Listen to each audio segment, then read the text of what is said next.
Hello everyone, स्वागत है आप सभी का मैट गेम क्लासेस में। और आज इस वीडियो के थ्रू आप सभी लोग होपफुली इस ऑनलाइन कोर्स को स्टार्ट करने जा रहे होंगे। तो कुछ बातें कर लेते हैं पहले हम लोग आपस में, और उसके बाद फिर धीरे धीरे इस लेक्चर सीरीज को आगे बढ़ाएंगे, इस चैप्टर को पढ़ेंगे और इस ऑनलाइन कोर्स को अच्छी तरीके से समझते हुए, सीखते हुए अपने अपने जो एम्स हैं हमारे, उन एम्स की तरफ हम धीरे धीरे बढ़ेंगे। आप आईआईटी जैम का एग्जाम की तैयारी कर रहे होंगे, नेट की तैयारी कर रहे होंगे, गेट की तैयारी कर रहे होंगे, एंड मे बी हो सकता है इन रेयर केसेस और कोई जेई नीट का भी तैयारी करने वाला स्टूडेंट हो सकता है। सो ये चैप्टर एक ऐसा फंडामेंटल चैप्टर है, केमिकल बॉन्डिंग चैप्टर वैसे हम लोग पढ़ने वाले हैं। बता देता हूँ, वैसे आप लोगों को तो फोल्डर के अंदर आपने ओपन किया होगा, आपको ये सारी चीज़ें पहले से क्लियर होंगी कि कौन सा चैप्टर का फोल्डर आपने ओपन किया है। तो अभी है हमारा ये केमिकल बॉन्डिंग चैप्टर, आज हम लोग स्टार्ट करेंगे, ठीक है।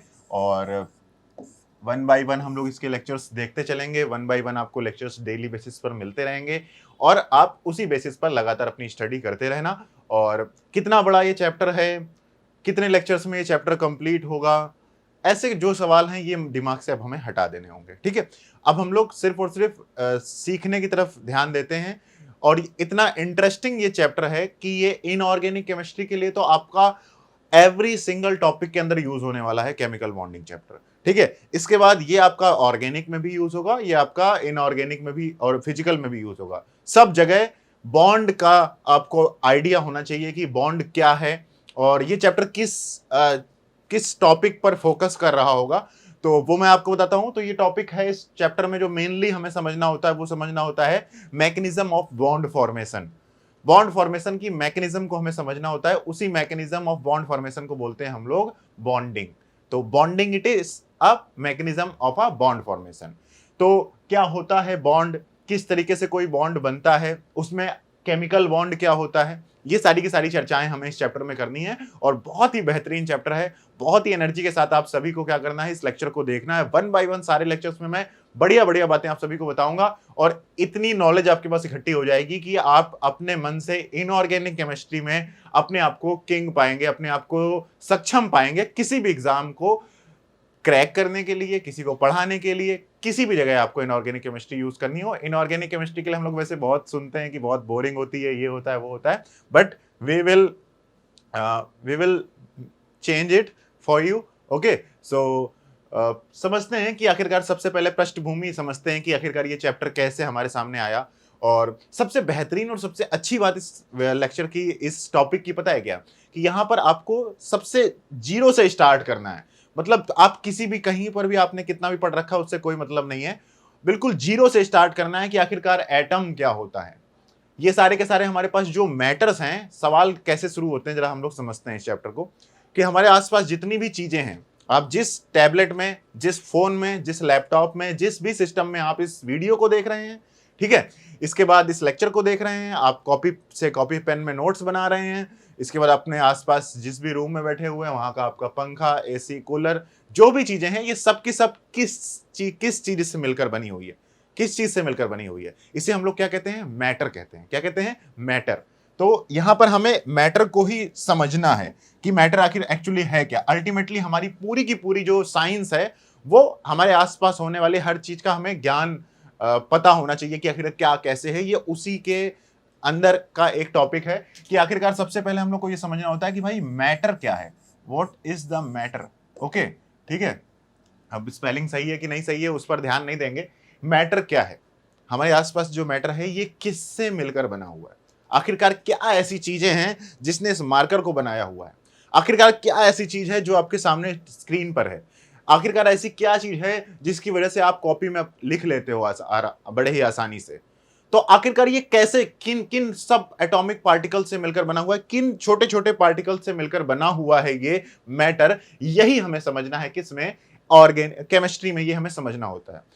ये मैटर के जो रूल्स हैं कि एक मैटर दूसरे मैटर को अट्रैक्ट करता है, और इसकी वेलोसिटी इतनी हो तो इतनी स्पीड पे फेंकें तो ऐसा वैसा, मतलब जब आउटर स्टडी करते हैं तो वहां पर हम लोग फिजिक्स में हम लोग बेसिकली डील करते हैं मैटर को, मैटर के एक्सटर्नल, बाहर बैठ के हम उसको समझते हैं कि अच्छा ये मार्कर है, इसको मैं छोड़ दूंगा तो ये नीचे जाएगा, मतलब ग्रेविटी काम कर रही है। We observe from the outside in physics. Mathematics is a tool, we can say, वो हमें यूज, मतलब हर चीज को, जो भी हमारे अंदर सवाल आता है उसको एनालाइज करने में हमें हेल्प करती है। But chemistry, what when chemistry came into existent, ये आपको ले चलती है अंदर, इस मैटर के अंदर चलना है आज हम लोग को ये समझना है कि आखिरकार ये सॉलिड क्यों है, आखिरकार ये टूट क्यों नहीं रहा है, पानी इतना गीला क्यों होता है। तो हम लोगों को इन मैटर के अंदर चलना है। तो चलिए मैटर के अंदर चलते हैं और मैं आप सभी को ले चलता हूं थोड़ा सा पीछे।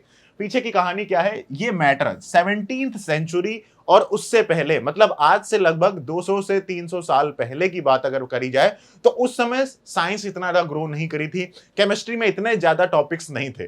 ठीक है, तो टॉपिक्स नहीं थे तो पढ़ने के लिए भी नहीं था, और अपॉर्चुनिटीज भी बहुत थी नई नई चीजें खोजने के लिए। बट अभी तक हमने काफी सारी चीजें खोज ली हैं, इसलिए अब और नए इन्वेंशंस करना थोड़ा सा मुश्किल हो गया है। बट इन्वेंशंस तो हर जगह हर वक्त किए जा सकते हैं। ये सब आप लोग करेंगे जब बहुत केमिस्ट्री पढ़ लोगे ना, तो पीएचडी में रिसर्च करोगे जाके इन्हीं सब टॉपिक्स में। वापस आते हैं, मैटर क्या है। मैटर 17th सेंचुरी में सबसे पहले ये माना जा रहा था कि भाई हमारा जो मैटर है ना, हम लोग सोचते थे कि यार ये मेरा मार्कर है, ये तुम्हारी स्क्रीन है, ये तुम हो, ये मैं हूं, ये सब के सब जिन चीजों से मिलकर बने हुए हैं उन्हें कहा गया ये एटम्स हैं। हर कोई, हर चीज जितनी भी ब्रह्मांड में फैली हुई है, ये सब की सब किससे मिलकर बनी हुई है, एटम से मिलकर बनी हुई है। तो स्टार्टिंग में ये पहला जो कॉन्सेप्ट था हमारा वो था एटम। ठीक है, कि हर चीज जो है वो स्मॉलेस्ट यूनिट जो किसी भी मैटर की है वो एटम है। हर चीज एटम से मिलकर बनी हुई है। डिफरेंट काइंड ऑफ एटम्स होते हैं, और डिफरेंट काइंड ऑफ एटम्स में उनके एक एटम की किसी दूसरे एटम से कंबाइन करने की एक डिफरेंट काइंड ऑफ नेचर होता है, जिससे वो कंबाइन करते हैं किसी दूसरे के साथ।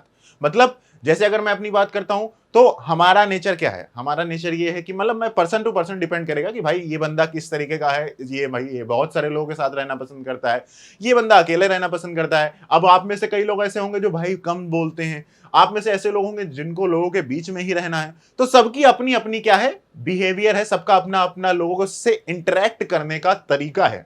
इसी तरीके से यही सारे के सारे साइकोलॉजिकल पॉइंट ऑफ व्यू रखकर हम लोग मॉलिक्यूल्स को, मतलब मैटर को बाहर से देख रहे हैं। अभी हम लोगों ने मैटर के अंदर नहीं घुसे हैं, हम लोग बाहर से देख रहे हैं कि यार इसको तोड़ते जाएंगे तो सबसे स्मॉलेस्ट यूनिट निकलेगी, उसे मैं बोल दे रहा हूं एटम। अब हर एटम के अंदर एक टर्म आता है, एक प्रॉपर्टी होती है जिसे कहते हैं एटम की कंबाइनिंग कैपेसिटी।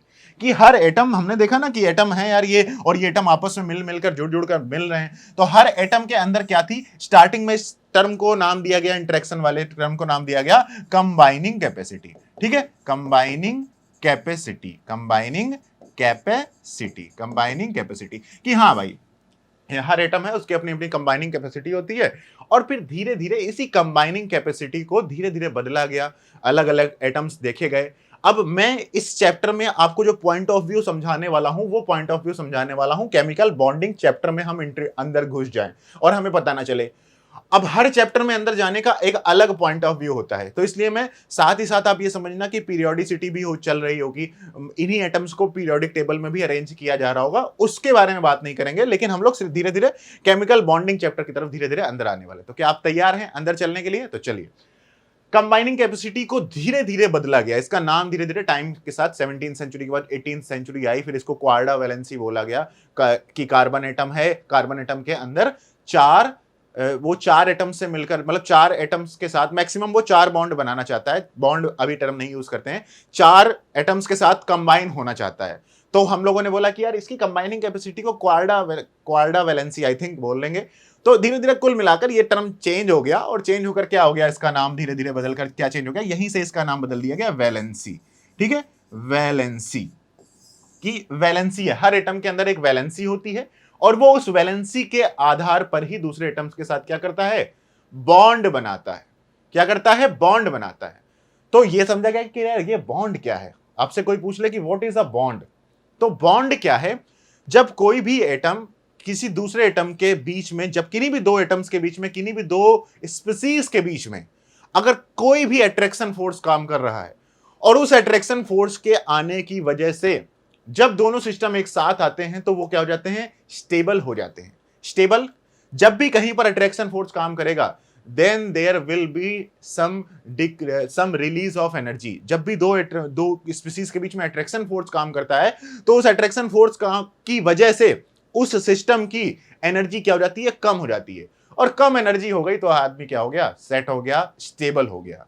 कम एनर्जी वाले लोग देखते होंगे ना कि आप बिल्कुल शांत रहते हैं, स्टेबल रहते हैं। तो स्टेबिलिटी ही है अल्टीमेट जो पूरा का पूरा ब्रह्मांड है, हर चीज जो भी है, मैं आप, अब मैं पढ़ा रहा हूं, आप पढ़ रहे हैं, हर कोई क्या करना चाहता है आखिरकार, अल्टीमेटली होना क्या चाहता है, स्टेबल होना चाहता है कि भाई एकदम स्टेबल हो जाएं सारी चीजें और उसके बाद टेंशन ना रहे, फिर हम जो काम है वो हम करते रहेंगे। लेकिन हमें स्टेबिलिटी सबसे पहले चाहिए होती है, ठीक है ना, जॉब करके स्टेबिलिटी चाहिए ना, तो इसी तरीके से एटम्स को भी स्टेबिलिटी चाहिए।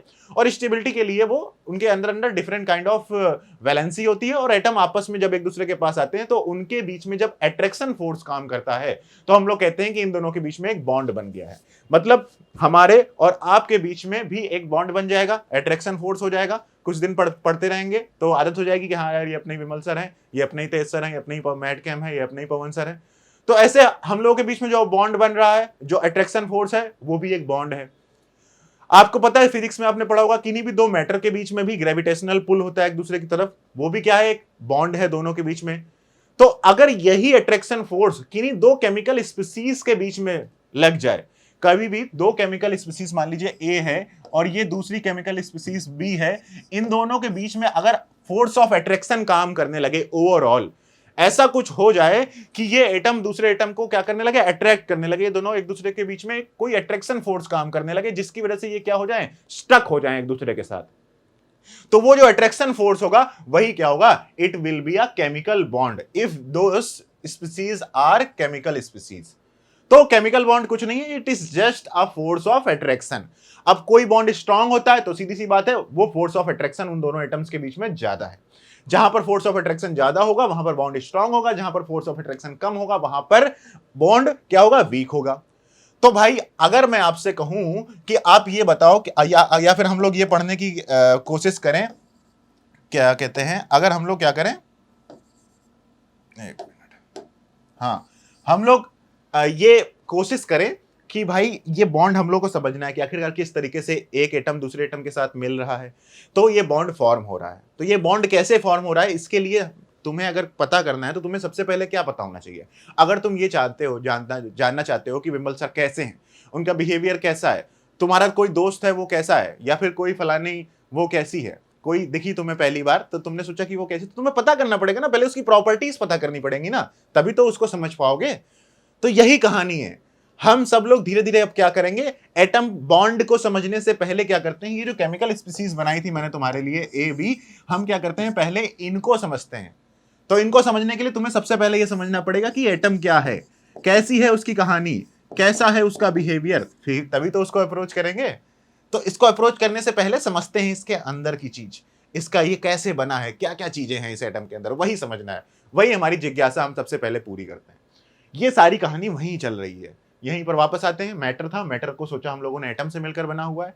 एटम में देखा हम लोगों ने हर एटम के पास एक वैलेंसी होती है, कंबाइनिंग कैपेसिटी होती है। लेकिन before going to understand the valency and everything, first understand how the atom looks like, what is inside an atom and how they combine with each other, why there is some kind of attraction force when two atom approach each other. These are all the points we have to cover it. तो भाई ये हो गया आपका combining capacity थी, समझ में आया। फिर इसके बाद क्या हुआ, इसके बाद यहां पर हम लोगों ने ये ऐसा सोचा कि फिर धीरे धीरे ये पता चला कि भाई आपका जो एटम है ना, वो एटम सब स्मॉलेस्ट यूनिट नहीं है, स्मॉलेस्ट यूनिट नहीं है एटम। एटम भी, एटम के अंदर भी तीन चीजें पाई जाती हैं, इलेक्ट्रॉन, प्रोटॉन और न्यूट्रॉन, ऐसा पता चला। ठीक है, अब इससे पहले की जितनी भी कहानी चल रही थी, ये लगातार मैं मेन आपको इवेंट्स बताता हूं कि इलेक्ट्रॉन, प्रोटॉन, न्यूट्रॉन पता चले कि अच्छा ये एटम के अंदर भी साला ये सब नौटंकी फैली हुई है, अभी उसके अंदर भी बहुत सारा सब कुछ फैला हुआ है। तो अभी तक हम लोग लगातार क्या कर रहे थे, बाहर से स्टडी कर रहे थे एटम को। लेकिन एक ऐसा चेंज आया जिसने हमारी केमिस्ट्री को बहुत ही नेक्स्ट लेवल पर चेंज कर दिया, बहुत नेक्स्ट लेवल पर हम लोग चले गए। वो था रदरफोर्ड का मॉडल, और वो था आपका बोहर मॉडल ऑफ एटम। तो एटम के जो मॉडल आए ना, बोहर का मॉडल और रदरफोर्ड का मॉडल, इन्होंने एक्चुअल पहली बार एटम के अंदर की स्टडी करी, बाहर से नहीं, एक्सपेरिमेंट करके उसके अंदर समझा कि उसके अंदर क्या क्या चीजें हैं, किस किस चीजें से ये मिलकर बना हुआ है। इसकी इंपॉर्टेंस इस समय इतनी नहीं है, लेकिन उस समय एक नया चेंज लाना, एक नई सोच लाना, एक नए तरीके से सबको सोचने पर मजबूर करना, इन लोगों ने काम किया, रदरफोर्ड सर ने और बोहर मॉडल जो थे।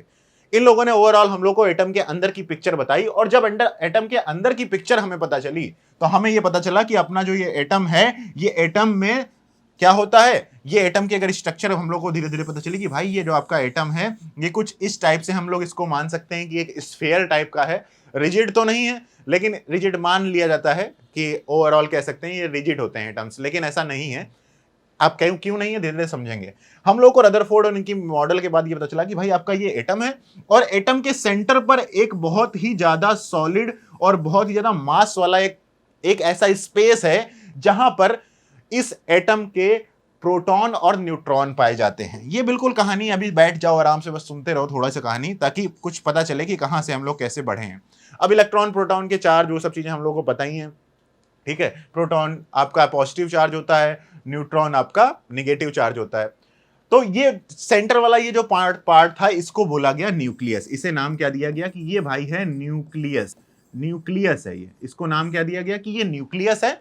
और यहां पर पूरे के पूरे एटम का सारा पॉजिटिव चार्ज होता है, और यहां पर सारा का सारा उसका मास भी यहीं पर अवेलेबल होता है, सारा का सारा कहां पर, न्यूक्लियस में।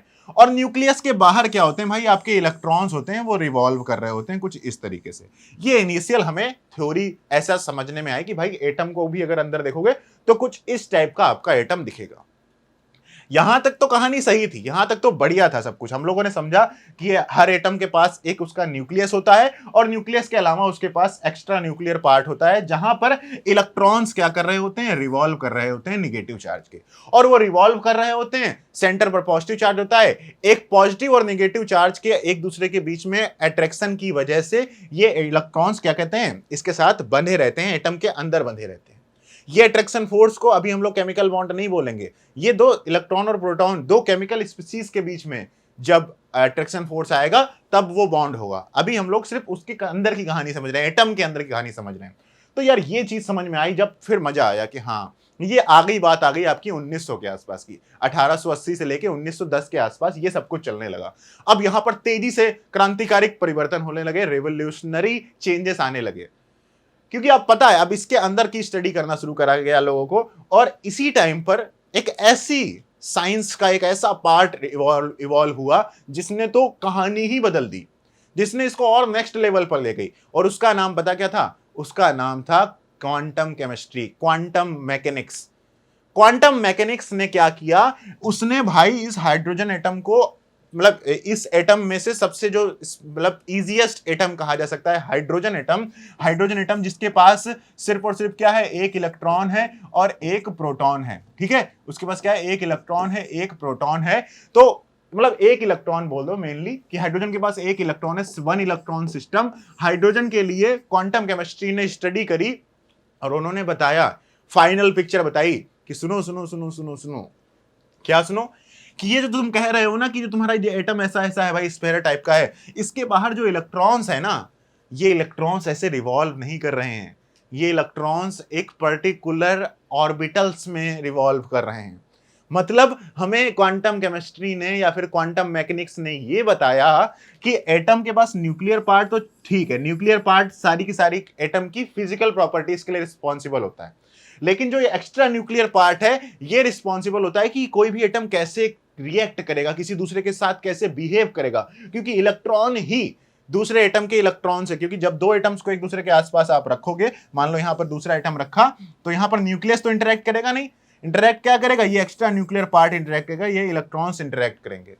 तो हमें इलेक्ट्रॉन को ही समझना था कि ये इलेक्ट्रॉन किस तरीके से एक्स्ट्रा न्यूक्लियर पार्ट में है, और इस पर ही क्वांटम केमिस्ट्री ने या फिर क्वांटम मैकेनिक्स ने इतना खतरनाक, मतलब इतनी बढ़िया बात बताई उन्होंने कि आपके जो इलेक्ट्रॉन्स हैं कहां पर, एक्स्ट्रा न्यूक्लियर पार्ट में, एक्स्ट्रा न्यूक्लियर पार्ट में जो आपके इलेक्ट्रॉन्स हैं एक्स्ट्रा न्यूक्लियर पार्ट में, वो किसमें, वो एक्चुअली रिवॉल्व नहीं कर रहे हैं, एक ऐसे सर्कल में नहीं घूम रहे हैं, वो क्या कर रहे हैं, वो एक पर्टिकुलर ऑर्बिटल्स में घूम रहे हैं। क्या कर रहे हैं, एक पर्टिकुलर ऑर्बिटल्स में घूम रहे हैं। अब यार ये ऑर्बिटल क्या होता है, तो ऑर्बिटल क्या होता है, क्वांटम मैकेनिक्स ने बताया कि एक्स्ट्रा न्यूक्लियर पार्ट का कोई भी एक ऐसा स्पेस एक ऐसा स्पेस उठा लूं कि मान लो मैंने यहां पर एक छोटा सा गोला बना दिया, स्फीयर, एक ऐसा स्पेस जहां पर अगर इलेक्ट्रॉन पाए जाने की तुम प्रोबेबिलिटी फाइंड करोगे ना मैथमेटिक्स को यूज करते हुए, तो वो अराउंड 90 से 95% तक होनी चाहिए। एग्जैक्ट डाटा से मतलब नहीं है, मतलब 90% से अबव होनी चाहिए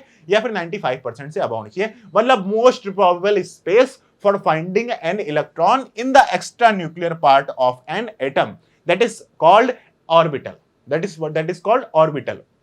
तो इन्होंने कहा भाई इसके अंदर ऑर्बिटल्स होते हैं और ये इलेक्ट्रॉन ऑर्बिटल्स में रिवॉल्व करते हैं, और ये वेव्स की तरीके, ये ऑर्बिटल क्या होते हैं, ये इलेक्ट्रॉन वेव्स होती हैं। इलेक्ट्रॉन का वेव नेचर भी उसी टाइम आया था कि वेव नेचर भी होता है, पार्टिकल नेचर भी होता है। तो एटम के वेव नेचर की तरह एक तरीके से इलेक्ट्रॉन वेव की तरीके घूमता है, किसमें, एक्स्ट्रा न्यूक्लियर पार्ट में, और different different kind of orbitals में रहता है।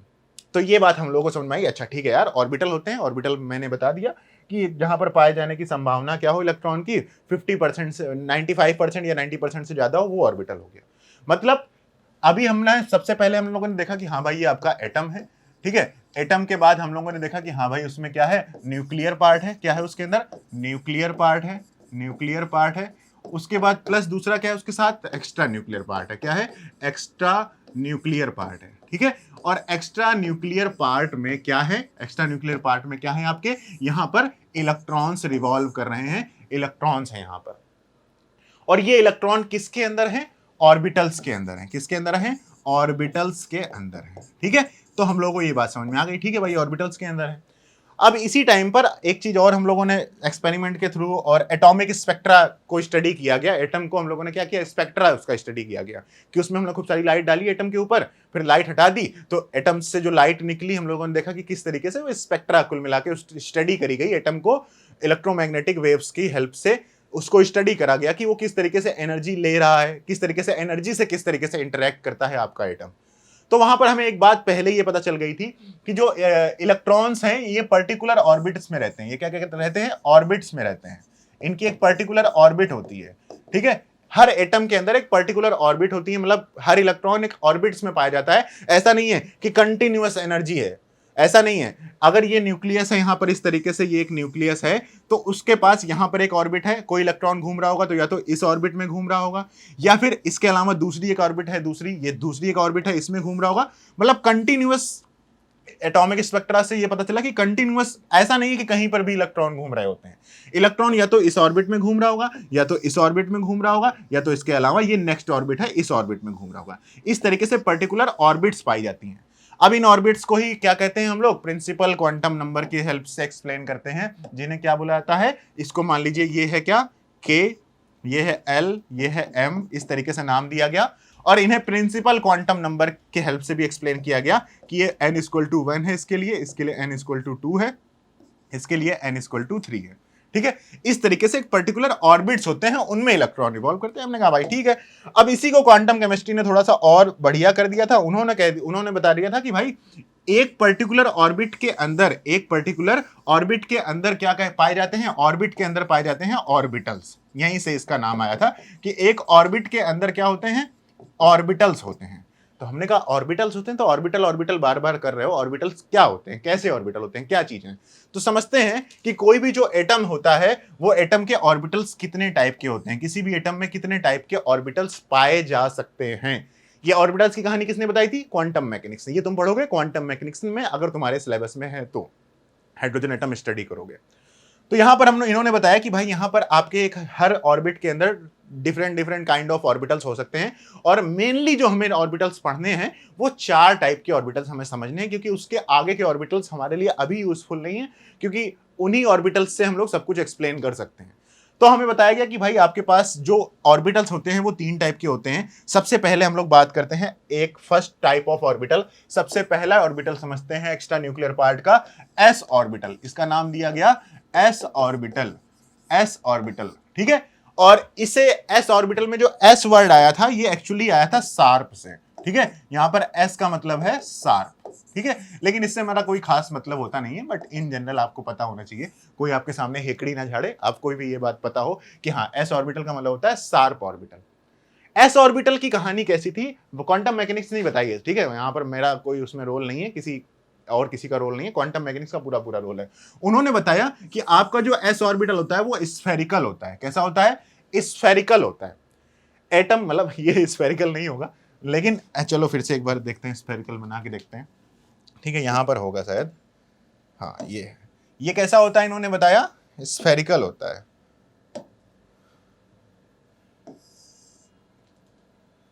रुको, एस ऑर्बिटल कैसा होता है? ये आया, बढ़िया स्फेयर। हाँ, तो एस ऑर्बिटल कैसा होता है? ऐसा स्फेरिकल टाइप का होता है। इसका बिहेवियर कैसे, मतलब ये जो इलेक्ट्रॉन की ये जो इसका शेप होता है एस ऑर्बिटल का, स्फेरिकल होता है। मतलब अगर कोई इलेक्ट्रॉन एस ऑर्बिटल में है, मतलब वो एक स्फेरिकल सिमेट्री में एक स्फेरिकल इलेक्ट्रॉन वेव की तरीके न्यूक्लियस के अराउंड घूम रहा है। उसकी इलेक्ट्रॉन एक वेव एक स्फेयर में घूम रही है। ठीक है, ऐसा मान सकते हैं। ऐसा ये एस ऑर्बिटल है, स्फेरिकल है। ये बीच में, यहां सबके बीच में क्या है? सबके बीच में न्यूक्लियस रहेगा ही रहेगा। ठीक है, ये एक पर्टिकुलर सेल के अंदर एस ऑर्बिटल पाया जा रहा होगा। एस ऑर्बिटल कैसा है? स्फेरिकल है। अब स्फेरिकल एस ऑर्बिटल है, और ऑर्बिटल मतलब क्या है? इसमें इलेक्ट्रॉन ही घूम रहे होंगे सबके सब। ये क्या होंगे? इलेक्ट्रॉन। कोई इलेक्ट्रॉन ऐसे कभी वहां कभी यहां इस तरीके से घूम रहा होगा। इसके सेंटर में यहां पर क्या रखा हुआ है? ये रखा हुआ है न्यूक्लियस। न्यूक्लियस पर कैसा चार्ज है? पॉजिटिव चार्ज है। इस पर कैसा चार्ज है? Negative charge. तो पॉजिटिव चार्ज और निगेटिव चार्ज के बीच में क्या होगा? अट्रैक्शन फोर्स लगेगा। तो स्फेरिकल टाइप के होते हैं आपके एस ऑर्बिटल, उनके बीच में क्या होता है? सिमेट्रिक अट्रैक्शन फोर्स लगता है टुवर्ड्स द न्यूक्लियर स्फीयर है। तुम एक बात समझो। अगर तुम मान लो तुमको मैं ऐसे बीच कमरे में ऐसे बैठा देता हूं, और अब तुम एक स्फीयर के बीच में बैठे हुए हो, और तुम क्या करो? इस हर तरफ से स्फीयर के हर वॉल से तुम्हारे पास एक धागे चिपका दिए जाएं, हर वॉल से, और तुम सारे धागों को पकड़कर एक साथ अंदर खींचो। ठीक है, और इसी तो होगा क्या? होगा ये कि जब तुम हर सरफेस जो तुम्हारी स्फीयर है ना, तुम स्फीयर के हर पार्ट को जो अपनी तरफ एक साथ खींचोगे तो एक सिमेट्रिक फोर्स बनेगा अंदर की तरफ। जब सिमेट्रिक फोर्स बनेगा तो वो ज्यादा ज्यादा कैसा होगा? ज्यादा इफेक्टिव होगा। और जब ज्यादा इफेक्टिव होगा तो मतलब है कि एस ऑर्बिटल जो आपको ये दिख रहा है, ये कहां गया? ये वाला जो एस ऑर्बिटल है, ये एस ऑर्बिटल में जब न्यूक्लियस इलेक्ट्रॉन खींचता है अपनी तरफ, तो सिमेट्रिक अट्रैक्शन फोर्स लगने की वजह से ये एस ऑर्बिटल पर ज्यादा फोर्स ऑफ अट्रैक्शन फील करते हैं electrons when they are in s orbital, because they are spherical.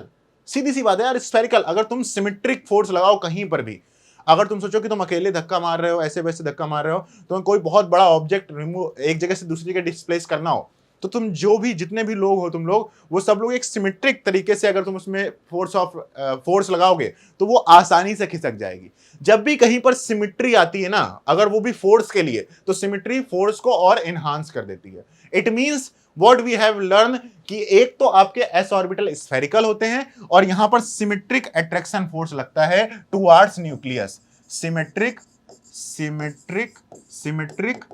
Attraction force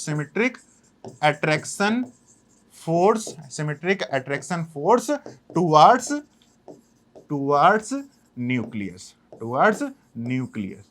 ठीक है, ये बात हमें सबसे ज्यादा इंपॉर्टेंट थी, जो हमें पता चल गई किसके बारे में? एस ऑर्बिटल के बारे में। ठीक है, अब चलते हैं अगला ऑर्बिटल समझते हैं। एस ऑर्बिटल के अलावा दूसरा एक ऑर्बिटल होता है, दूसरे काइंड ऑफ ऑर्बिटल होता है, जिसे बोलते हैं पी ऑर्बिटल। क्या बोलते हैं इसको? पी ऑर्बिटल बोलते हैं। क्या बोलते हैं भाई? पी ऑर्बिटल, जिसमें से पी का वर्ड है प्रिंसिपल। क्या नाम है? Principal orbitals. ठीक है, प्रिंसिपल ऑर्बिटल, पी का मतलब है प्रिंसिपल ऑर्बिटल। ये भी क्वांटम मैकेनिक्स के अंदर ही हम लोगों ने स्टडी करके निकाला। तो प्रिंसिपल ऑर्बिटल कैसे होते हैं? ये होते हैं आपके लोब टाइप के। कैसे होते हैं? लोब टाइप के। ये सारी चीजें आपने समझी होंगी, पहले से पता होंगी, लेकिन एक बार थोड़ा थोड़ा और क्लियरली समझो। स्टार्टिंग से समझ रहे हैं हम लोग हर चीज को। ठीक है, ये इस तरीके से होते हैं। पी ऑर्बिटल कुछ इस तरीके से होते हैं, मतलब यहां पर जो इलेक्ट्रॉन पाया जाएगा, अगर कोई इलेक्ट्रॉन पी ऑर्बिटल में है, तो ये आपका बीच में न्यूक्लियस है। ये आपका क्या है? बीच में न्यूक्लियस, और उसके पास कुछ इस तरीके से ऐसे इलेक्ट्रॉन क्या कर रहे हैं? घूम रहे हैं। इस तरीके से इलेक्ट्रॉन क्या कर रहे हैं? न्यूक्लियस के पास घूम रहे हैं। ठीक है, तो न्यूक्लियस के पास से होते हुए भी वो गुजर रहे हैं, पी ऑर्बिटल्स। आ रही बात समझ में? तो इस तरीके से ये वेव इलेक्ट्रॉन है आपका, इस तरीके से वेव फंक्शन, एक इस तरीके की वेव है पी ऑर्बिटल की। ठीक है, ये वेव्स हैं और कुछ नहीं है। क्या है? वेव्स हैं। इलेक्ट्रॉन वेव की तरीके इस तरीके से न्यूक्लियस के आसपास घूम रहा है। आ रही बात समझ में? कोई प्रॉब्लम नहीं अभी तक? सही है।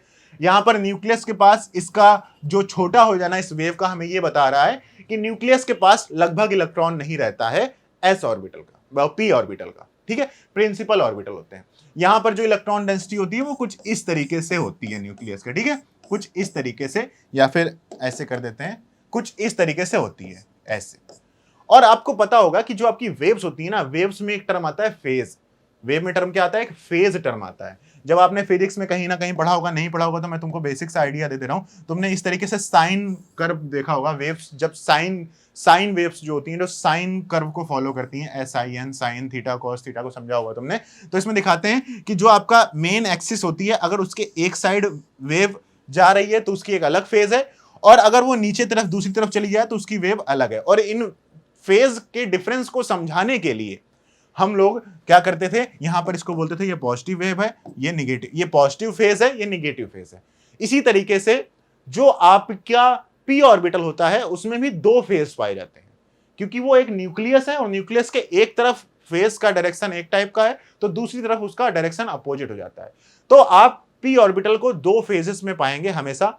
और ऐसे ही साइन को हम लोग कुल मिलाकर इस तरीके से रिप्रेजेंट कर रहे हैं। ये चार्ज नहीं होता है, सीधी सी बात है, ये सिर्फ फेज का साइन है कि ये फेज उस फेज से अपोजिट है। जब दो सेम फेज की वेव्स आपस में मिलती हैं तो क्या होता है, सेम फेज की वेव्स जब आपस में इंटरेक्ट करती हैं तो कंस्ट्रक्टिव इंटरफेरेंस होता है। याद आया कुछ नाइन्थ हाई स्कूल का, याद आया कि नहीं आया? नहीं याद आया तो याद करना, रेजोनेंस पढ़ा होगा तुमने, उसमें एक टर्म पढ़ा होगा इंटरफेरेंस। दो वेव्स जब आपस में मिलती हैं तो सेम फेज में मिलती हैं तो कंस्ट्रक्टिव इंटरफेरेंस होता है, और अपोजिट फेज में मिलती हैं तो क्या होता है, डिस्ट्रक्टिव इंटरफेरेंस होता है। ये बात ध्यान रखना, बहुत काम की होगी। तो वहां पर एक वर्ड यूज करें ना, फेज, तो वैसे ही ये भी वेव्स हैं तो इन्हें भी हम लोग फेज के टर्म में इनमें मतलब फेजेस होती हैं इनके अंदर। तो यहां पर क्या होगा, इस तरीके से दो तरीके से दिखा सकते हो तुम फेज को। या तो इस तरीके से दिखा दो कि ये फेज इस फेज की अपोजिट है, ठीक है, या तो तुम ऐसे दिखा दो कि ये पॉजिटिव फेज है तो ये निगेटिव फेज है, मतलब एक दूसरे की अपोजिट फेज है। बस इतना समझना है और कुछ नहीं, ज्यादा नहीं अंदर जाना है। अब आप कहोगे अरे सर तो यहां तो ऐसे तो आपने कुछ बताया ही नहीं। तो भाई यहां पर देखो, न्यूक्लियस के चारों तरफ सिमेट्रिक तरीके से चीजें फैली हुई हैं। यहां पर कुछ ऐसा नहीं है कि ये न्यूक्लियस के इस साइड ऑर्बिटल अलग टाइप का है और इस साइड अलग टाइप का है। तो इसका मतलब हुआ जो आपके s ऑर्बिटल होते हैं वो सिंगल फेज होते हैं। इनमें क्या होती है, एक सिंगल फेज पाई जाती है, ठीक है, सिंगल फेज के होते हैं, सिंगल फेज होती है इनमें। इनमें तो मैं पॉजिटिव नेगेटिव बताने की जरूरत ही नहीं है, पॉजिटिव नेगेटिव बताने की जरूरत ही नहीं है। आ रही बात समझ में? जरूरत ही नहीं है। अब पॉजिटिव नेगेटिव तो तब बताएंगे ना जब एक दूसरे, पॉजिटिव नेगेटिव मतलब होता है ये बताना कि ये दोनों एक दूसरे के अपोजिट है।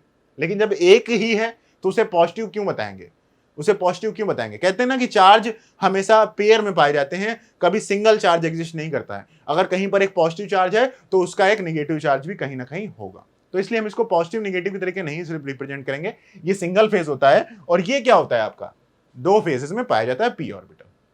आ गई बात समझ में? अब इसी तरीके से तीसरा ऑर्बिटल समझते हैं। वो ऑर्बिटल होते हैं आपके d ऑर्बिटल। क्या बोलते हैं इनको हम लोग? d ऑर्बिटल बोलते हैं। क्या बोलते हैं? d ऑर्बिटल्स बोलते हैं।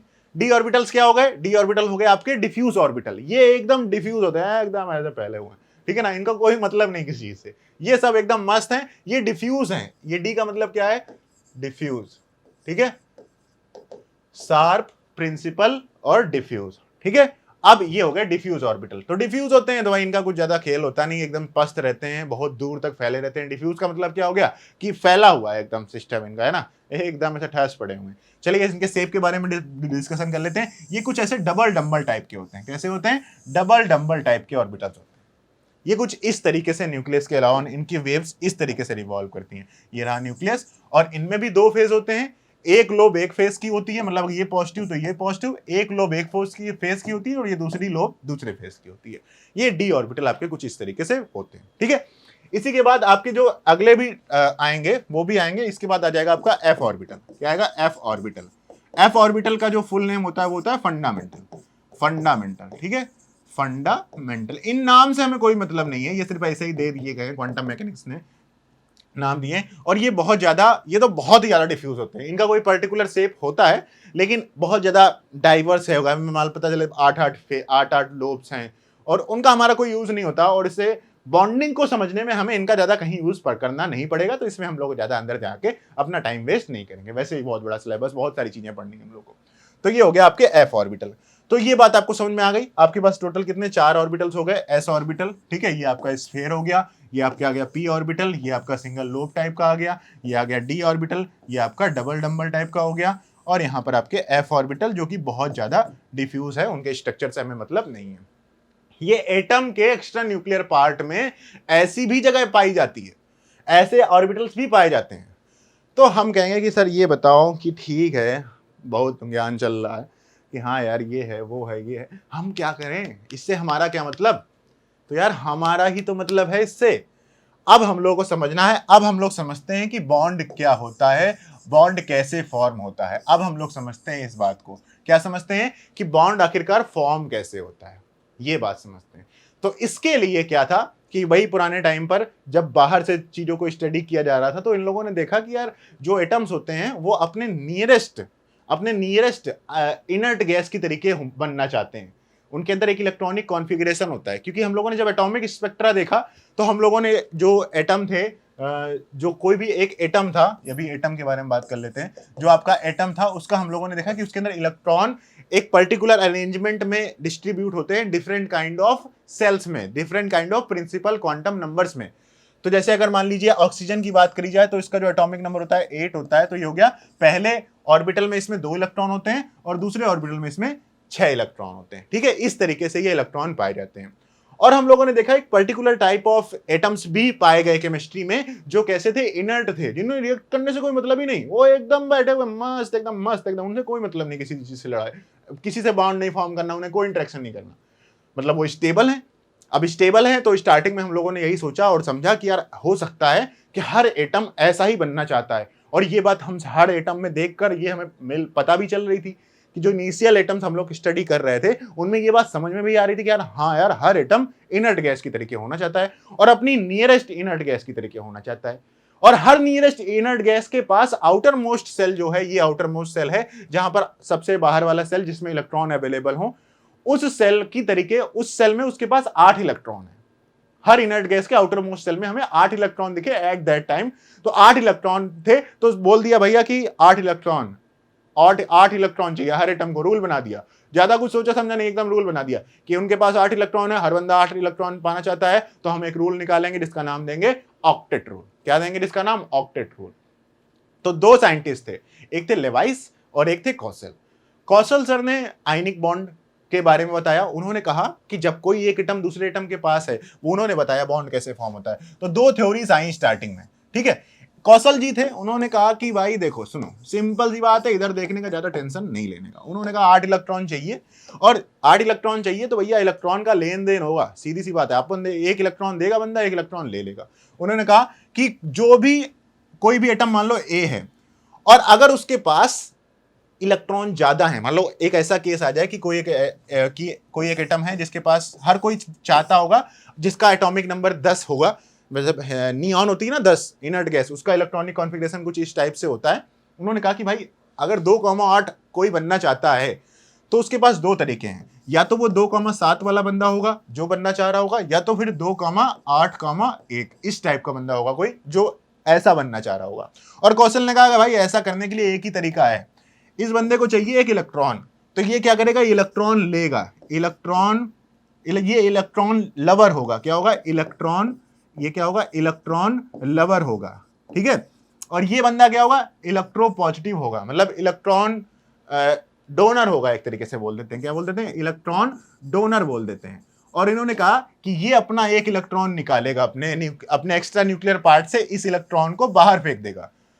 और जब कोई एक एटम एक इलेक्ट्रॉन बाहर फेंकेगा तो उसके ऊपर कैसा चार्ज आएगा? अगर एक एटम से एक इलेक्ट्रॉन निकाल दिया जाए तो उसके ऊपर कैसा चार्ज आएगा?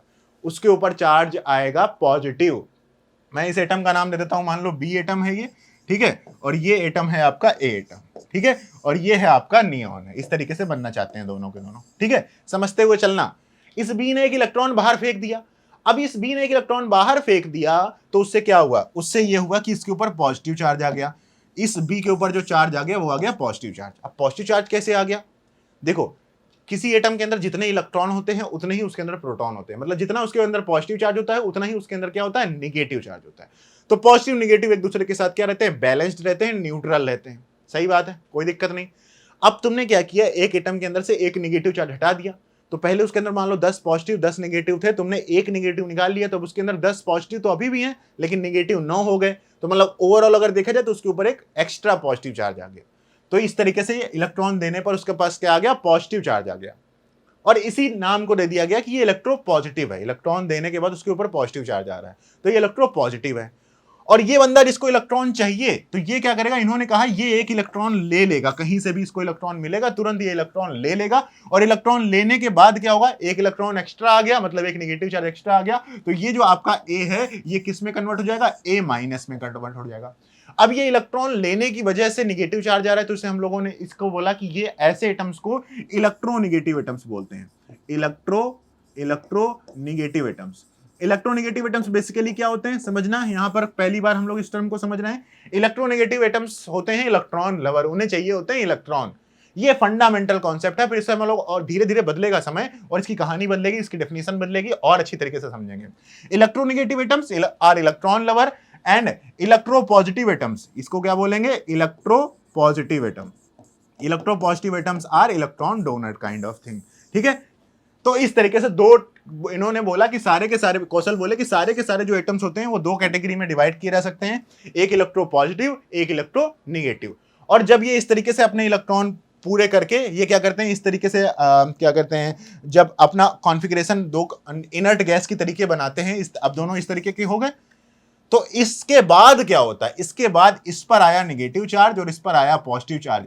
अब due to electrostatic force between them, due to electrostatic force between them, ये एक दूसरे के साथ स्टक हो जाते हैं, और स्टक हो जाते हैं और बॉन्ड बना लेते हैं। तो इसे हम लोग इस तरीके से लिख दे रहे हैं ए बी। इन्होंने कहा कि ये जो ए बी बॉन्ड बना है, ये बॉन्ड बनने की ये मैकेनिज्म है, इन्होंने ये मैकेनिज्म समझाई। और इन्होंने एक्चुअली इन बॉन्ड्स को क्या बोला, क्योंकि आयंस बन रहे हैं और आयंस के थ्रू बॉन्ड बन रहा है, तो इन्होंने कहा कि ये आयनिक बॉन्ड हैं। क्या है, आयनिक बॉन्ड हैं। क्या है, आयनिक बॉन्ड हैं। और कौशल ने हमें सबसे पहली बार एक बॉन्ड समझाया कि भैया बॉन्ड बनने की मैकेनिज्म कुछ ऐसी होती है, और इस तरीके से बॉन्ड बनते हैं, और ये है आपकी बॉन्ड फॉर्मेशन की मैकेनिज्म। इस तरीके से आयनिक बॉन्ड बनते हैं, सारे के सारे एटम्स आयनिक बॉन्ड होते हैं। अब आयनिक बॉन्ड में दिक्कत क्या थी, अगर मैं तुमसे कहूं कि कोई भी एक एटम है, समझना ध्यान से, अगर मैं तुमसे कहूं, जरा ध्यान से समझना इस बात को, अगर मैं तुमसे कहूं कि कोई भी एक बॉन्ड है, देखते चलो कि कोई भी एक बॉन्ड है, आयनिक बॉन्ड होगा, तो भाई आयनिक बॉन्ड में कोई डायरेक्शन नहीं होती है। आयनिक बॉन्ड किसी तरीके की डायरेक्शन नहीं होती है उसके अंदर, कि उसके अंदर एक पर्टिकुलर एक एटम ए है तो वो बी एटम से एक पर्टिकुलर डायरेक्शन में नहीं जुड़ेगा, क्योंकि आयन है यार। आयन का मतलब क्या है, एक पॉजिटिव चार्ज के बगल में नेगेटिव चार्ज रहना चाहिए, बस सीधी सी बात है, ऐसा होना चाहिए। चलो इसमें ए नेगेटिव कर रखा है, ए नेगेटिव के बगल में बी पॉजिटिव होना चाहिए। अब वो किसी भी डायरेक्शन में हो सकता है, डायरेक्शन से थोड़ी ना मतलब, दोनों के बीच में अट्रैक्शन फोर्स है, कैसे भी लग सकता है। तो ये आयनिक बॉन्ड की समस्या क्या आई कौशल के सामने, कौशल सर के सामने, कि यार अब वाटर मॉलिक्यूल है, अब वाटर मॉलिक्यूल है, अब वाटर मॉलिक्यूल में हम देखते हैं कि वाटर मॉलिक्यूल कुछ इस तरीके से होता है, वो बेंट ही रहता है। एक एटम ओ इस हाइड्रोजन के साथ कुछ इस तरीके से बंधा रहता है हमेशा। जब इसका एक्सरे करोगे तुम तो देखोगे कि इस तरीके से तीन एटम्स अरेंज्ड हैं। तो एक पर्टिकुलर बॉन्ड है इनके बीच में, एक पर्टिकुलर टाइप ऑफ बॉन्ड है उनके बीच में, एक बॉन्ड एंगल है, ठीक है, बॉन्ड एंगल है इनके बीच में। तो ऐसा कैसे हो रहा है, ऐसे बॉन्ड को तो फॉर्म कोई एक्सप्लेन ही नहीं कर सकता है। 1910-11 के आसपास की बात है, ये सब चल रही है। तो भैया ये हुआ, नहीं कर सकता है, तो इसी टाइम एक दूसरा बंदा आ गया कि ठीक है ऐसे नहीं बन सकता होगा, दूसरी तरीके से बना देते हैं। तो दूसरी तरीके से क्या हुआ, फिर यहाँ पर आ गए दूसरे साइंटिस्ट, दूसरे आपके स्कॉलर, उनका नाम क्या था, लेविस, ठीक है, लेविस, ऐसे गिलबर्ट लेविस करके इनका कुछ नाम है सर का। इन्होंने कहा रुको मैं बता रहा हूँ, ऐसे नहीं एक्सप्लेन कर पा रहे हैं ना, मैं बताता हूँ, शेयरिंग ब्रो, शेयरिंग कर लेते हैं। अच्छा शेयरिंग कर लेते हैं। इन्होंने कहा कि एक एटम दूसरे एटम के पास जब आएगा तो वो एटम में इलेक्ट्रॉन की क्या करेंगे, आपस में शेयरिंग करेंगे। क्या करेंगे, इलेक्ट्रॉन की शेयरिंग कर लेंगे। शेयरिंग कर लेंगे यार, शेयरिंग कर लेंगे। तो यहां पर इन्होंने कहा कि शेयरिंग के थ्रू बॉन्ड बनेगा। अगर इसको एक इलेक्ट्रॉन चाहिए, इसके पास एक इलेक्ट्रॉन ज्यादा है, तो ये लोग अपने अपने एक इलेक्ट्रॉन की शेयरिंग कर लेंगे। और तो इन्होंने आयनिक बॉन्ड को एक्सप्लेन किया, लेकिन इन्होंने क्या किया, एक पर्टिकुलर नए टाइप के बॉन्ड एक्सप्लेन करे, जिन्हें क्या बोला गया, कोवेलेंट बॉन्ड। इन्होंने कहा कि जब कोई एक एटम दूसरे एटम के बीच में आएगा और वहां पर इलेक्ट्रॉन्स क्या होंगे, इस तरीके से एक दूसरे के साथ शेयर किए जाएंगे और शेयरिंग ऑफ इलेक्ट्रॉन से जो बॉन्ड बनेगा इसे कोवेलेंट बॉन्ड बोला जाएगा। क्या बोला जाएगा? कोवेलेंट बॉन्ड बोला जाएगा, कोवेलेंट बॉन्ड। और हम लोग अब इस चैप्टर में आगे कोवेलेंट बॉन्ड को ही समझने वाले हैं कि कोवेलेंट बॉन्ड क्या है। आयनिक बॉन्ड्स को तो आप सॉलिड स्टेट में समझोगे अच्छी तरीके से, थोड़ा बहुत आयनिक बॉन्ड्स को हम लोग दूसरे, मतलब ये थोड़ा सा अलग टाइप का चैप्टर है आयनिक बॉन्ड को समझना, इसे लास्ट में मैं समझाऊंगा चैप्टर के लास्ट में आयनिक बॉन्ड के बारे में थोड़ी थोड़ी बातें।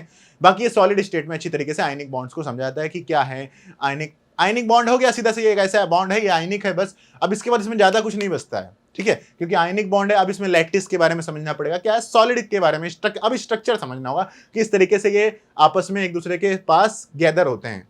तो ये बात हो गई आयनिक बॉन्ड की। कोवेलेंट बॉन्ड समझते हैं। यहां पर एक बहुत खतरनाक बात बता गए लेविस, बड़े ही आसान तरीके से लग रहा था कि यार ये सब चीजें तो सिंपल हैं, सही है, लेकिन यहां पर इन्होंने एक बहुत खतरनाक बात बता गई। इन्हें भी इस बारे में बात नहीं पता थी, मुझे भी नहीं पता थी, मुझे भी बाद में पता चली, इन्हें भी बाद में पता चली। क्या कि ये जो इन्होंने कहा ना पेयरिंग ऑफ इलेक्ट्रॉन, इन्होंने कहा कि जो दो इलेक्ट्रॉन होते हैं ना, जब अपोजिट स्पिन के आपस में पेयर होंगे, इन्होंने कहा अपोजिट स्पिन के इलेक्ट्रॉन्स आपस में पेयर हो जाएंगे और पेयरिंग ऑफ इलेक्ट्रॉन से क्या करेगा, कोवेलेंट बॉन्ड बनेगा। ये आगे चल के सच हुआ। इन्होंने तो बस ऐसे ही बता दिया कि अच्छा तुम्हारा इसे नहीं बन पा रहा, हम बता दे रहे हैं इसे बना लो, लेकिन यार ये बात आगे चल के बहुत मतलब बढ़िया तरीके से प्रूफ हुई। तो इस तरीके से थोड़ा सा कोवेलेंट बॉन्ड इन्होंने बताया कि इस तरीके से कोवेलेंट बॉन्ड बनते हैं। और कोवेलेंट बॉन्ड बनने के लिए फिर इन दोनों लोगों ने मिलकर, ये दोनों लोग बता क्या रहे थे, दोनों लोग मिलकर यही बात बता रहे थे कि हर बंदा अपने आउटर मोस्ट सेल में 8 इलेक्ट्रॉन करना चाहता है। ये भी कह रहे थे 8 इलेक्ट्रॉन करना चाहता है, वो भी कह रहे थे 8 इलेक्ट्रॉन करना चाहता है। तो ऐसा कहा कि भाई ऐसा करो ना, जब 8 इलेक्ट्रॉन करना चाहते हैं तो हम दोनों लोग मिलकर एक रूल बना देते हैं। और जिसे इन लोगों ने, दोनों लोगों ने मिलकर एक रूल दे दिया, उसका नाम दे दिया ऑक्टेट रूल। क्या नाम दे दिया? Octet rule. ऑक्टेट रूल में इन्होंने क्या कहा कि हर एटम के अंदर, हर एटम अपने आउटर मोस्ट सेल में 8 इलेक्ट्रॉन चाहता है, या तो वो इस तरीके से 8 इलेक्ट्रॉन करेगा या तो वो इस तरीके से 8 इलेक्ट्रॉन करेगा। लेकिन फिर भाई बहुत सारी चीजें देखेंगे कि यार और ऑक्टेट रूल तो कुछ लोग ही फॉलो कर रहे हैं, बहुत सारे ऐसे एटम्स हैं जो आपस में ऑक्टेट रूल को फॉलो ही नहीं करते हैं। जैसे अगर मैं आपसे बात कर दूं PCl5 की, तो PCl5 तो ऑक्टेट रूल फॉलो ही नहीं करेगा। अब इसी में लेविस ने लेविस डॉट स्ट्रक्चर भी निकाल दिया कि हर एटम का लेविस डॉट स्ट्रक्चर इस तरीके से बनाया जा सकता है। लेविस ने क्या करा, अपना लेविस डॉट स्ट्रक्चर भी निकाल दिया कि अगर किसी भी एटम का अगर तुम्हें स्ट्रक्चर समझना है तो उसका लेविस डॉट स्ट्रक्चर से तुम उसके बारे में समझ सकते हो, लेविस डॉट स्ट्रक्चर से तुम उसके बारे में समझ सकते हो। लेविस डॉट स्ट्रक्चर में इन्होंने क्या बता दिया कि भैया जो हर एटम है उसके आउटर मोस्ट सेल में जितने इलेक्ट्रॉन है, तुम पहले उनको उस एटम के बाहर लिख दो। मैं एग्जांपल दे रहा हूं छोटा सा, ठीक है। जैसे ऑक्सीजन है तो ऑक्सीजन के बाहर 1 2 3 4 5 6, ऑक्सीजन जो है आपका ये 2,6 है ना, तो 2,6 में 6 इलेक्ट्रॉन उसके बाहर रख दो।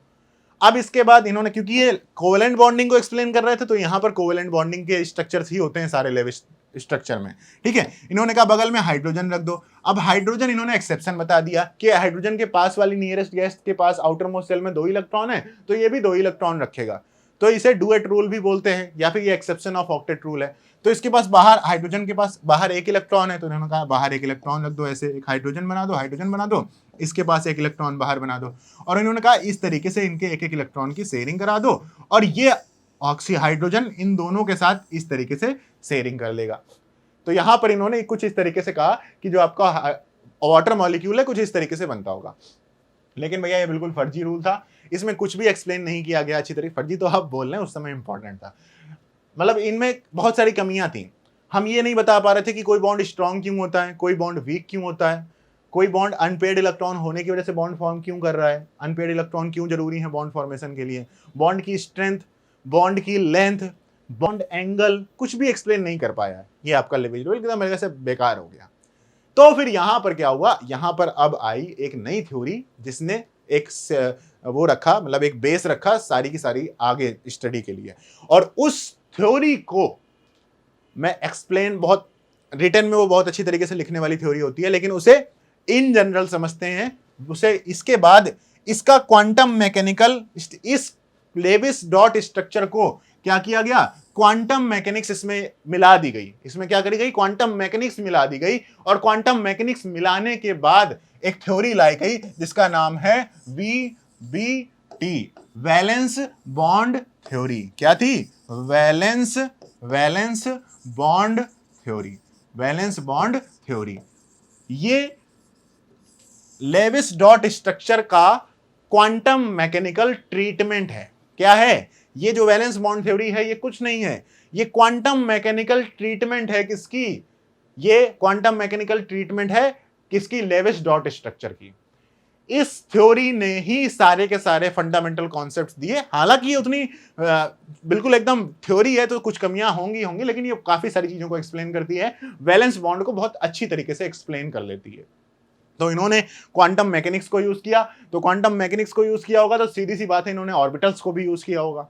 इन्होंने ऑर्बिटल्स की कहानी भी अपने अंदर डाली होगी, क्योंकि यहां तक तो ऑर्बिटल्स के बारे में कोई बात नहीं हो रही थी, यहां पर सिर्फ सेल्स के बारे में बात हो रही थी, लेकिन इन्होंने इस थ्योरी में ऑर्बिटल्स को भी यूज किया।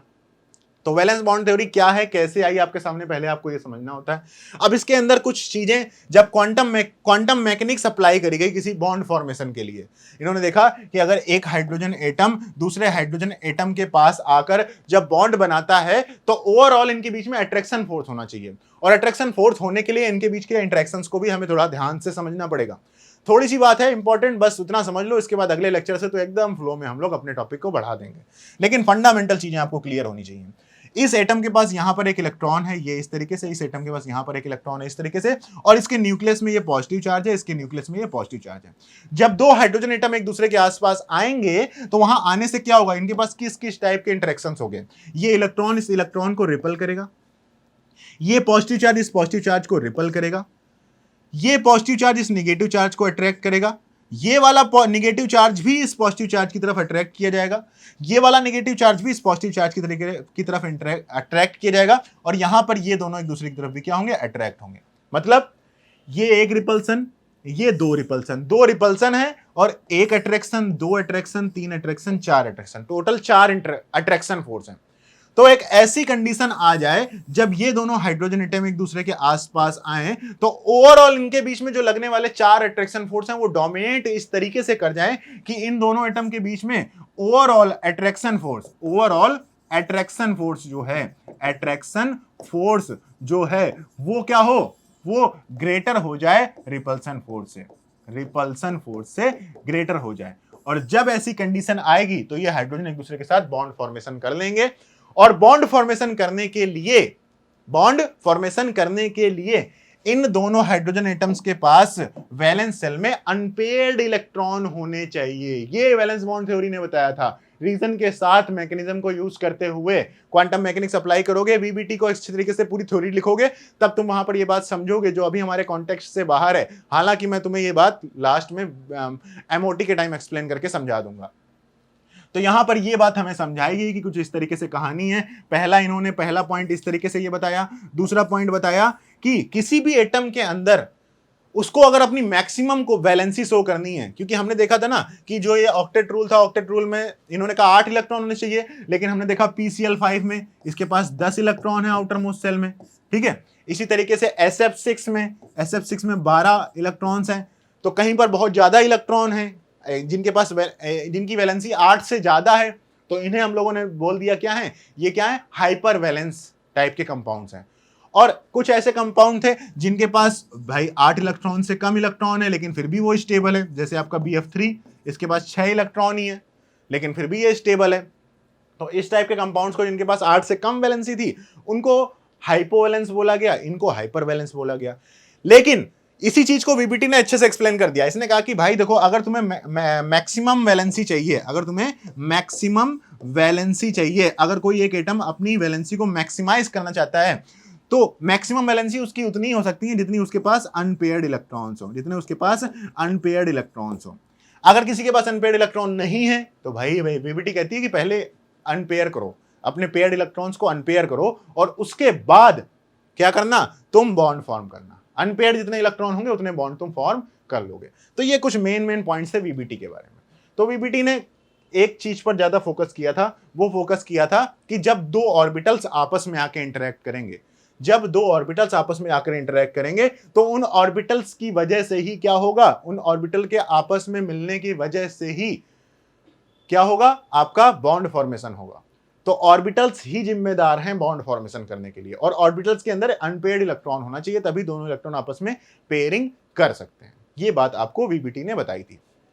तो थोड़ा ऑर्बिटल्स के बारे में भी थोड़ी सी बातें समझ लेते हैं कि ऑर्बिटल्स जो होते हैं आपके, ये जो आपके ऑर्बिटल्स हैं, इनकी वजह से बॉन्ड फॉर्म हो रहे हैं, क्योंकि अब हम लोग कोवेलेंट बॉन्डिंग की तरफ ही बढ़ रहे हैं, तो ऑर्बिटल्स के बारे में हम लोग को समझना होगा।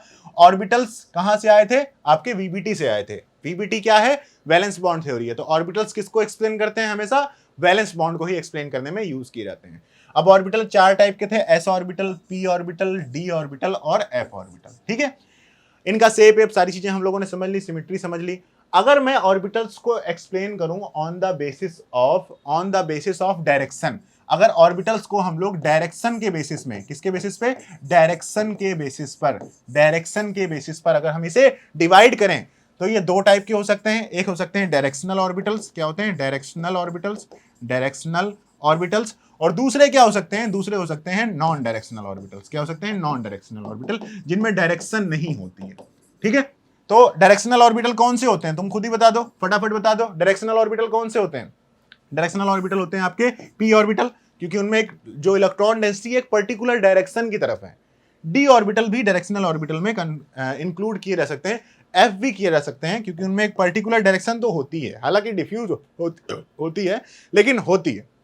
नॉन डायरेक्शनल ऑर्बिटल आपका कौन सा होता है? एस ऑर्बिटल, क्योंकि इसमें इलेक्ट्रॉन डेंसिटी किसी पर्टिकुलर डायरेक्शन में ओरिएंटेड नहीं है।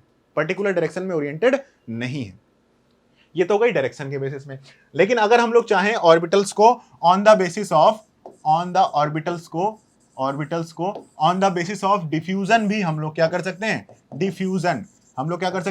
डिफ्यूजन के बेसिस पर भी ऑर्बिटल को डिवाइड किया जा सकता है। तो डिफ्यूजन के बेसिस में ये 2 टाइप के होंगे, एक तो डिफ्यूज ऑर्बिटल होंगे, या फिर लेस डिफ्यूज बोल देते हैं, एक होंगे लेस डिफ्यूज बोल देते हैं। ठीक है, और एक होंगे आपके मोर डिफ्यूज। एक क्या होंगे आपके? मोर डिफ्यूज ऑर्बिटल। तो मोर डिफ्यूज ऑर्बिटल और लेस डिफ्यूज ऑर्बिटल। अब डिफ्यूज कौन होगा? कौन कम डिफ्यूज होगा? देखो, एस ऑर्बिटल सिमेट्रिक ऑर्बिटल है। सिमेट्रिक ऑर्बिटल होने की वजह से उसके पास न्यूक्लियस की चारों तरफ से अट्रैक्शन फोर्स ज्यादा लग रहा है। उस पर ज्यादा लगने की वजह से क्या है? वो उसकी इलेक्ट्रॉन डेंसिटी न्यूक्लियस के पास ही है, डेंस है इलेक्ट्रॉन डेंसिटी ज्यादा है, क्योंकि उसकी जगह कम है ना। अट्रैक्शन फोर्स लगा तो उनको उसने अपनी तरफ खींच लिया है, ऑर्बिटल्स को अपनी तरफ खींच लिया है। तो अपनी तरफ खींचने से क्या हुआ है कि आपके जो ऑर्बिटल्स हैं वो लेस डिफ्यूज हैं एस ऑर्बिटल के, क्योंकि उन पर न्यूक्लियस का अट्रैक्शन फोर्स ज्यादा है, तो वो न्यूक्लियस के पास है, एकदम घने घने इलेक्ट्रॉन बढ़िया भरे हुए हैं उनके अंदर। ऐसे ही पी ऑर्बिटल को भी लेस डिफ्यूज बोल सकते हैं, बहुत ज्यादा डिफ्यूज नहीं होते हैं। और डी ऑर्बिटल और एफ ऑर्बिटल आपके बहुत ज्यादा डिफ्यूज होते हैं। अब आप एक बात कहोगे मुझसे, सर ये क्या है, ये क्या चल रहा है आपका? लेस डिफ्यूज, मोर डिफ्यूज, डायरेक्शनल, नॉन डायरेक्शनल, ऐसा क्यों? तो मैं आपसे कहूंगा कि जैसा हम लोगों ने अभी अभी देखा, वीबीटी में ये बात समझी कि जब कोई भी एक एटम दूसरे एटम के साथ बॉन्ड फॉर्म करना चाहता है तो उसके पास ओवरऑल अट्रैक्शन फोर्स ज्यादा होना चाहिए। अब दोनों एटम को अगर अट्रैक्शन फोर्स बनाना है, अगर 2 एटम्स हैं, 2 एटम्स एक दूसरे के साथ क्या करना चाहते हैं? ओवरलैप ऑफ ऑर्बिटल्स का ओवरलैप करा दें एक दूसरे के साथ, और ओवरलैपिंग ऑफ ऑर्बिटल्स के साथ, एक मिनट, ओवरलैपिंग ऑफ ऑर्बिटल की हेल्प से ये न्यूक्लियस इस न्यूक्लियस के साथ बॉन्ड कब फॉर्म करेगा? जब इन दोनों न्यूक्लियस के बीच में जो ये इलेक्ट्रॉन शेयरिंग हो रही है, अगर यहां पर इलेक्ट्रॉन बहुत ज्यादा मात्रा में होंगे, जितने ज्यादा इलेक्ट्रॉन होंगे दो न्यूक्लियस के बीच में, जितने ज्यादा इलेक्ट्रॉन होंगे दो न्यूक्लियस के बीच में, उतना ज्यादा इस इलेक्ट्रॉन डेंसिटी को ये न्यूक्लियस अपनी तरफ खींच रहा होगा, उतना ज्यादा इस इलेक्ट्रॉन डेंसिटी को ये न्यूक्लियस अपनी तरफ खींच रहा होगा।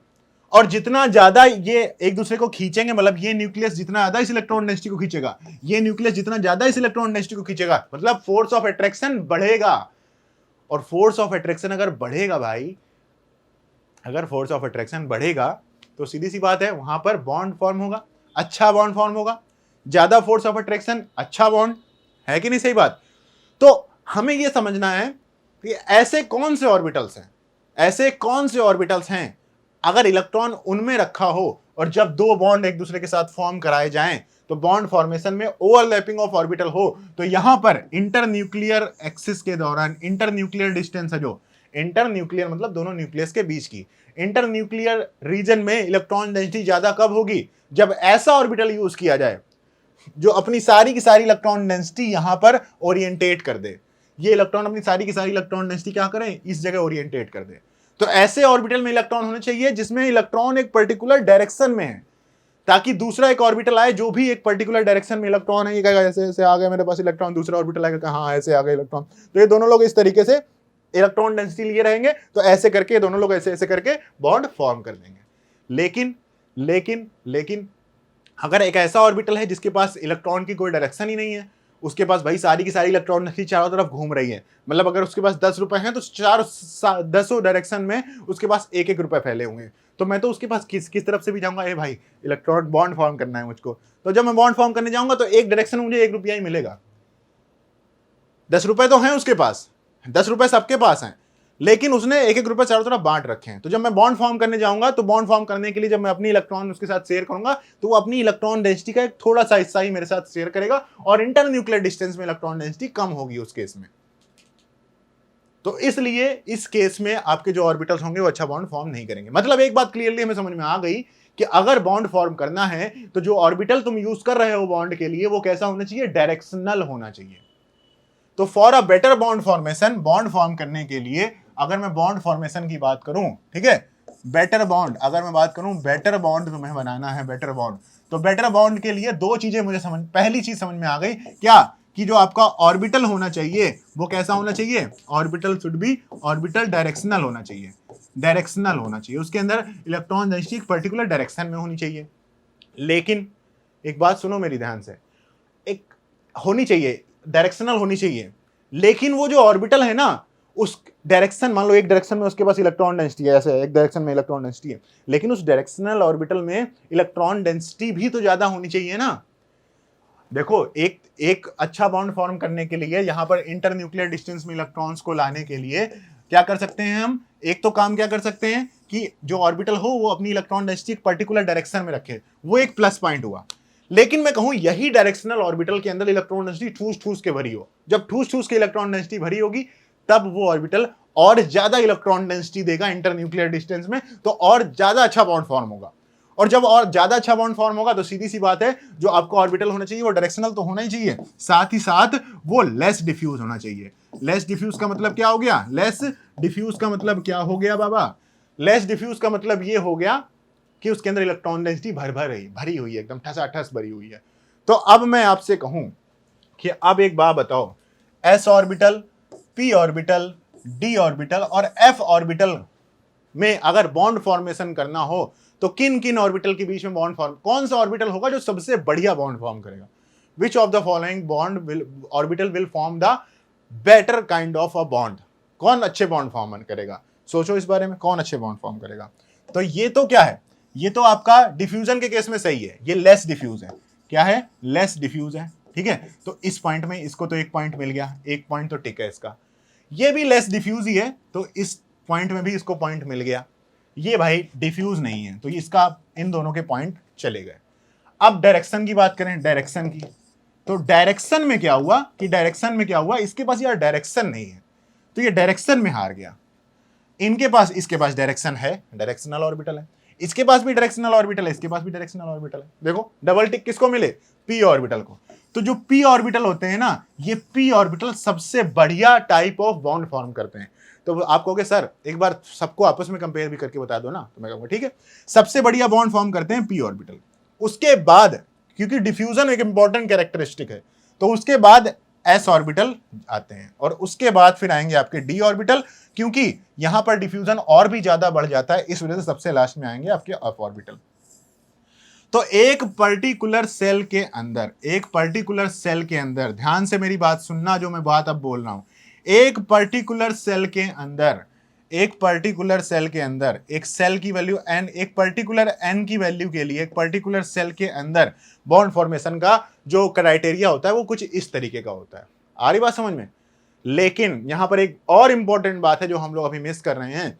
हम लोग ये बात तो समझ रहे हैं कि हाँ डायरेक्शन के, हम लोग ये एक बात समझना चाह रहे हैं कि इंटर न्यूक्लियर डिस्टेंस में इलेक्ट्रॉन डेंसिटी को मैक्सिमाइज करना चाहते हैं हम, लेकिन हम यहां पर एक बात भूल रहे हैं। एक बात क्या भूल रहे हैं कि जो आपका एस ऑर्बिटल है, ये एस ऑर्बिटल है, एस ऑर्बिटल अगर ये n इक्वल टू 1 में हो, यहीं पर ये S orbital n equal to 2 में हो, और यही एक S orbital n equal to 3 में हो, तो एस ऑर्बिटल लगातार बड़ा होता जा रहा है, और जब एस ऑर्बिटल लगातार बड़ा होता जा रहा है तो सीधी सी बात है इलेक्ट्रॉन तो इसके अंदर भी दो ही हैं, इसके अंदर भी दो ही रह सकते हैं, इसके अंदर भी दो ही रह सकते हैं। जब दो दो इलेक्ट्रॉन ही सब में रह सकते हैं, एक ऑर्बिटल में मैक्सिमम 2 इलेक्ट्रॉन्स रह सकते हैं अपोजिट स्पिन के, ये भी क्वांटम मैकेनिक्स ने हमें बताया हुआ है, ठीक है। तो इसके अंदर भी दो हैं, इसके अंदर भी दो हैं, इसके अंदर भी दो हैं, तो सीधी सी बात है, कहने के लिए तो ये तीनों के तीनों ही क्या हैं, लेस डिफ्यूज हैं, लेकिन इनमें से सबसे बढ़िया लेस डिफ्यूजन किसके अंदर है, इसके अंदर है। इसमें इलेक्ट्रॉन डेंसिटी ज्यादा है as compare to this, as compare to this.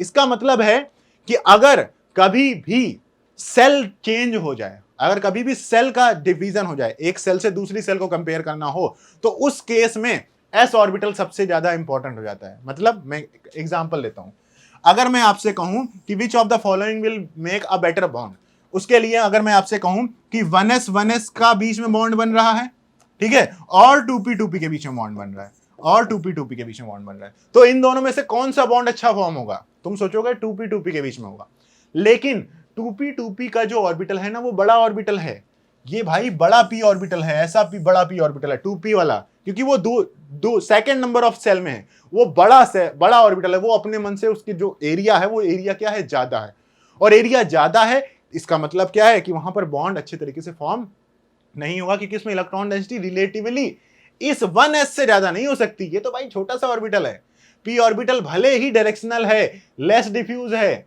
Direction में तो भले वो जीत रहा हो, लेकिन यहां पर इतनी ज्यादा इलेक्ट्रॉन डेंसिटी है ना 1s ऑर्बिटल में कि वो सेकंड सेल वाले के तो सारे के सारे ऑर्बिटल से जीत जाएंगे, एकदम जीत जाएंगे, कोई टेंशन ही नहीं है इनको। तो 1s बीच के का बॉन्ड सबसे अच्छा बॉन्ड होगा एज कंपेयर टू 2p2p। अगर मैं तुमसे ये कहूं कि 2s के बीच में बॉन्ड बन रहा है और 2p2p के बीच में बॉन्ड बन रहा है, तब जो अभी तक हमने कहानी सुनी थी वो सही है। अब इनके बीच में 2p2p का बॉन्ड ज्यादा अच्छा होगा as compare to 1s as compare to 2s। आई बात समझ में? तो बॉन्ड फॉर्म करने के लिए जो ऑर्बिटल्स आपस में एक दूसरे के साथ इंटरेक्ट करेंगे, तो बॉन्ड स्ट्रेंथ को आप इस तरीके से कंपेयर कर सकते हो। आ रही बात समझ में? ऑर्बिटल का तुमको खेल समझ में आया? तुमको ऑर्बिटल का सारा खेल समझ में आया या नहीं आया? अगर मैं तुमसे पूछ लूं, अब ये मैं तुमसे पूछ लूं कि 1s के बीच में बॉन्ड फॉर्म करना है और 2s के बीच में बॉन्ड फॉर्म करना है, तो कौन अच्छा बॉन्ड फॉर्म करेगा? दूसरा, अगर मैं तुमसे पूछ लूं कि 1s के बीच में बॉन्ड फॉर्म करना है और 2p2p के बीच में फॉर्म करना है, अब मैं तुमसे पूछ लूं कि 2s के बीच में बॉन्ड फॉर्म करना है, 2s के बीच में, और 2p2p के बीच में बॉन्ड फॉर्म करना है, ठीक है। और मैं तुमसे पूछ लूं क्या कि 3s के बीच में बॉन्ड फॉर्म करना है, 3s के बीच में बॉन्ड फॉर्म करना है, और 4p के बीच में बॉन्ड फॉर्म करना है। इस तरीके से बॉन्ड फॉर्मेशन में किसमें स्ट्रेंथ बॉन्ड ज्यादा अच्छा बनेगा, किसमें नहीं बनेगा, ये तुम लोगों को क्या करना है, एक तरीके से तुम्हारा होमवर्क है, ठीक है। एक ये होमवर्क है तुम्हारा, इस चीज को तुम्हें काम करना है, ठीक है, इस लेक्चर के बाद। दूसरा क्या है? दूसरा ये है कि तुम्हें ये पता करना है, ये बताना है क्या हर एटम के अंदर, क्या हर एटम के अंदर जो ये s ऑर्बिटल होते हैं, ये p ऑर्बिटल होते हैं, ये d ऑर्बिटल होते हैं, ये f ऑर्बिटल होते हैं, क्या हर एटम के अंदर ऑर्बिटल्स का शेप सेम होता है? क्या हाइड्रोजन के अंदर का s ऑर्बिटल एक टाइप का ही है? क्या नाइट्रोजन के अंदर का जो s ऑर्बिटल है वो भी स्फेरिकल है? क्या कैल्शियम के अंदर एटम के अंदर जो s ऑर्बिटल्स हैं उनका शेप भी, क्या सबके अंदर जो s orbital, p orbital, d orbital होते हैं ये सब सेम शेप के होते हैं क्या? बताओ, ऐसा होता है क्या? ये सवाल दूसरा सवाल है जो तुम्हें पता करना है, ठीक है। इसके बाद दूसरी बात ये हो गई, और एक बात और बतानी थी तुमको। s ऑर्बिटल में हो गया, ये हो गया, बॉन्ड फॉर्मेशन, बॉन्ड स्ट्रेंथ का तुम्हें आइडिया हो गया, ठीक है, और ये सब बातें हम लोगों ने कर ली। डायरेक्शन एंड नॉन डायरेक्शन के बेसिस में ऑर्बिटल्स को भी हमने समझ लिया, ऑर्बिटल क्या होते हैं डिफ्यूजन के बेसिस पे समझ लिया, वैलेंस बॉन्ड थ्योरी को समझ लिया। वैलेंस बॉन्ड थ्योरी में एक पॉइंट था, क्या पॉइंट था? चलो जो भी है नेक्स्ट क्लास में तुमको बताऊंगा, अभी के लिए इतना ही। अभी तुम ये वाला सवाल करो और ये वाला क्वेश्चन करो, और अब हम लोग एक बेसिक्स में आ गए हैं, हमारे पास एक बेस तैयार हो चुका है कि आखिरकार ऑर्बिटल क्या होते हैं, किस तरीके से वो इंटरेक्ट कर रहे हैं एक दूसरे के साथ, और इंटरेक्ट करने पर वो किस तरीके से बॉन्ड फॉर्म कर रहे हैं। वीबीटी हमारे सामने आ चुकी है और ऑक्टेट रूल, इन सब चीज़ों को हम लोगों ने लपेट लिया है। अब धीरे धीरे वीबीटी को और अच्छी तरीके से समझते हुए अगले लेक्चर में हम लोग स्टार्ट करेंगे केमिकल बॉन्डिंग का lecture number 2। Thank you so much guys for watching this video, और इसके बाद नोट्स बना लेना इसके अच्छे से, और सारे पॉइंट अच्छी तरीके से लिख लेना रिटर्न में, ताकि बाद में तुम्हें इस वीडियो की जरूरत ना पड़े। तुम्हारे नोट्स ही सर्वोपरि होने चाहिए। मैं आज ही पहले बता दे रहा हूँ, पहली क्लास में इतने बढ़िया नोट्स बनाओ कि बाद में तुम्हें कॉपी की जरूरत ही पड़े, लेक्चर्स की जरूरत ना पड़े, क्योंकि बाद में फिर अभी टाइम है, बाद में फिर लेक्चर देख के रिवाइज करने में प्रॉब्लम हो जाती है, मुझे होती है। बाकी आप जैसा आपको सही लगे, मेरी तरफ से यही एडवाइस है। Thank you so much guys for watching this video.